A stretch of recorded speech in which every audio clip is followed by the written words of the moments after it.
پیش خدمت ہے ہنری فورڈ کی سچی کہانی۔ امریکی شخص ہنری فورڈ دنیا کا پہلا بزنس مین تھا۔ وہ اپنے ملازمین کو مارکیٹ میں سب سے زیادہ معاوضہ بھی دیتا تھا۔ ایک بار اس کے پاس ایک صحافی آیا اور اس نے ہنری فورڈ سے پوچھا کہ آپ سب سے زیادہ معاوضہ کس کو دیتے ہیں؟ فورڈ مسکرایا، اپنا کوٹ اور ہیٹ اٹھایا اور صحافی کو اپنے پروڈکشن روم میں لے گیا۔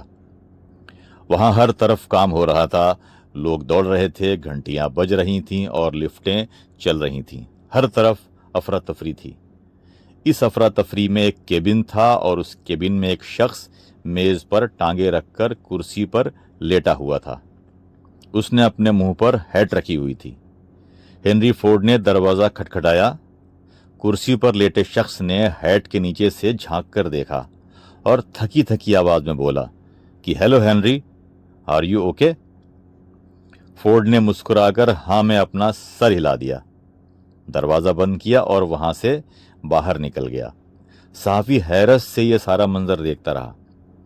فورڈ نے ہنس کر کہا کہ یہ شخص میری کمپنی میں سب سے زیادہ معاوضہ لیتا ہے۔ صحافی نے حیران ہو کر پوچھا، یہ شخص کیا کرتا ہے؟ فورڈ نے جواب دیا، کچھ بھی نہیں، یہ بس آتا ہے اور سارا دن میز پر ٹانگیں رکھ کر بیٹھا رہتا ہے۔ صحافی نے پوچھا، آپ پھر اسے سب سے زیادہ معاوضہ کیوں دیتے ہیں؟ فورڈ نے جواب دیا، کیونکہ یہ میرے لیے سب سے مفید شخص ہے۔ فورڈ کا کہنا تھا کہ میں نے اس شخص کو سوچنے کے لیے رکھا ہوا ہے۔ میری کمپنی کے سارے سسٹم اور گاڑیوں کا ڈیزائن اس شخص کے آئیڈیاز ہیں۔ یہ آتا ہے، کرسی پر لیٹتا ہے اور سوچتا ہے اور نئے آئیڈیاز تیار کرتا ہے اور مجھے بھجوا دیتا ہے۔ میں اس پر کام کرتا ہوں اور کروڑوں ڈالر کماتا ہوں۔ ہنری فورڈ نے کہا کہ دنیا میں سب سے زیادہ قیمتی چیز آئیڈیاز ہوتے ہیں، اور آئیڈیاز کے لیے آپ کو فری ٹائم چاہیے ہوتا ہے، مکمل سکون اور ہر قسم کی بک بک سے آزادی۔ آپ اگر دن رات مصروف ہیں تو آپ کے دماغ میں نئے آئیڈیاز اور نئے منصوبے نہیں آ سکتے۔ چنانچہ میں نے ایک سمجھدار شخص کو صرف سوچنے کے لیے رکھا ہوا ہے۔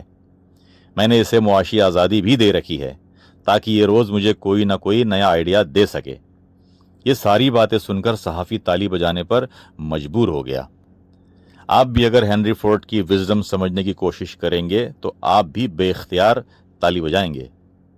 انسان اگر مزدور یا کاریگر ہے تو پھر یہ سارا دن کام کرتا ہے، لیکن یہ جوں اوپر جاتا ہے اس کی فرصت میں اضافہ ہوتا چلا جاتا ہے، یہاں تک کہ بڑی انڈسٹریز اور نئے شعبوں کے موجد پورا سال گھر سے باہر قدم نہیں رکھتے۔ بزنس کی دنیا میں بل گیٹس اور وارن بفیٹ بھی ویلے ترین لوگ ہیں۔ وارن بفیٹ روزانہ 4.5 گھنٹے پڑھتے ہیں۔ بل گیٹس ہفتے میں 2 کتابیں ختم کرتے ہیں۔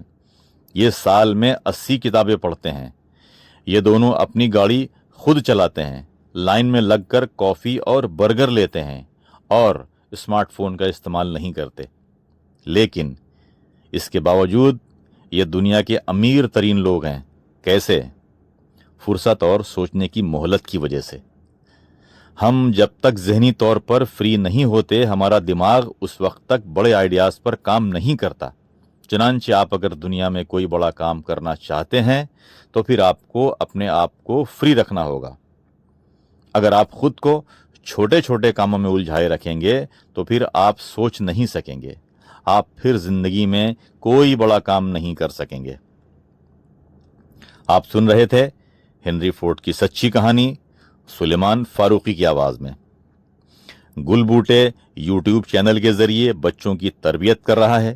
چینل کو سبسکرائب کریں، لائک اور شیئر بھی۔